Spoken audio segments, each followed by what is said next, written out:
23 साल की दुल्हन, दूल्हा बने भगवान लड्डू गोपाल। वृंदावन से आई बारात, धूमधाम से हुई भगवान और भक्त की शादी। फेरे हुए, वरमाला हुई, सभी रस्मों रिवाज हुए और फिर दुल्हन के पिता ने विदा की डोली। लड्डू गोपाल के साथ अपने ससुराल वृंदावन गई दुल्हन। मेहंदी वाले हाथ देखिए, हाथों में दूल्हे का नाम देखिए और लाल जोड़े में दुल्हन देखिए। यही है श्री कृष्ण की दुल्हनिया, आज की मीरा, कलयुग की मीरा, जिसने कान्हा जी को अपना मानकर अपना सर्वस्व त्याग दिया और उनकी हो गई।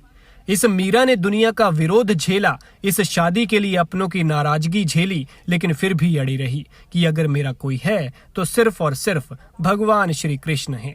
और ये प्रेम जिसने देखा वो कहने लगा, वाह क्या बात है, कलयुग में ऐसे भी भक्त हैं। मोहब्बत जब भगवान से हो जाए, लगन जब परम पिता परमेश्वर से लगे, तो समझो जीवन की नैया पार है।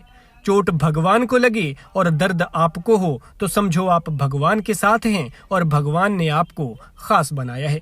हो सकता है ये सब बातें आपको मजाक, कहानी या फिर बस यूं ही लग रही हो, लेकिन हमने आपको जो कुछ बताया वो सब सच में हुआ है। ये कहानी है श्री कृष्ण की ऐसी भक्त की जिसे कलयुग की मीरा कहना गलत नहीं होगा। और ये आसान भी नहीं है कि अपना सब कुछ छोड़कर उस शक्ति से प्रेम हो जाए जो अदृश्य है, दिखती है तो सिर्फ उसकी एक मूरत। ये मामला है मध्य प्रदेश के ग्वालियर जिले का, जहां 23 साल की शिवानी ने आम लड़कियों की तरह शादी तो की, लेकिन उनका दूल्हा भगवान थे। उन्होंने जिसे पति के रूप में चुना वो कोई और नहीं बल्कि भगवान श्री कृष्ण है।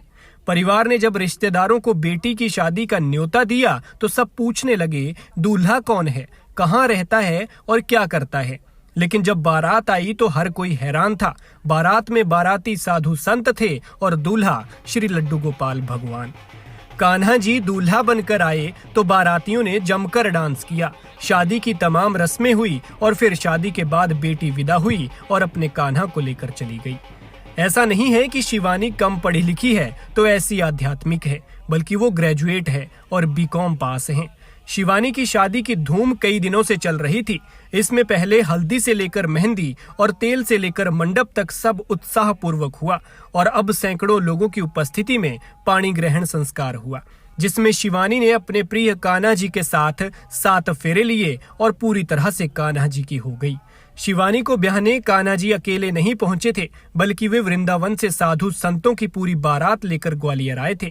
उनकी बारात में वृंदावन के संत रमेश भाई, गुरु भाई चरणदास महाराज, पुजारी राहुल रजक भी शामिल रहे। बारातियों का शिवानी के परिजनों और इष्ट मित्रों ने कैंसर पहाड़ी पर स्थित मंदिर पर जमकर आओ भक्त की और वहीं पर यह विवाह हुआ। ग्रेजुएशन के बाद शिवानी ने साफ कर दिया था कि वे शादी करेंगी तो सिर्फ अपने लड्डू गोपाल से। शिवानी के पिता राम प्रताप परिहार और माता मीरा परिहार ने इस विवाह का विरोध भी किया और बेटी के लिए लड्डू गोपाल की एक पीतल की प्रतिमा भी ला कर दी, लेकिन बेटी नहीं मानी और उसके हठ के आगे माता पिता भी इस शादी को मान्यता देने को मजबूर हो गए। शिवानी कहती हैं कि इस विवाह से रिश्तेदार खुश नहीं है, लेकिन मुझे किसी की परवाह ही नहीं है। मीरा ने भी बहुत कुछ छोड़ दिया, तो क्या मैं लड्डू गोपाल के लिए बनावटी रिश्तों को नहीं छोड़ सकती? शिवानी का कहना है कि भगवान ने ही उन्हें यह जीवन दिया है और यह जीवन समर्पित करना था, और आज मैं पूरी तरह से भगवान लड्डू गोपाल की हो गई हूँ। अब उन्हीं की भक्ति और साधना में ही अपना बाकी जीवन गुजारूंगी।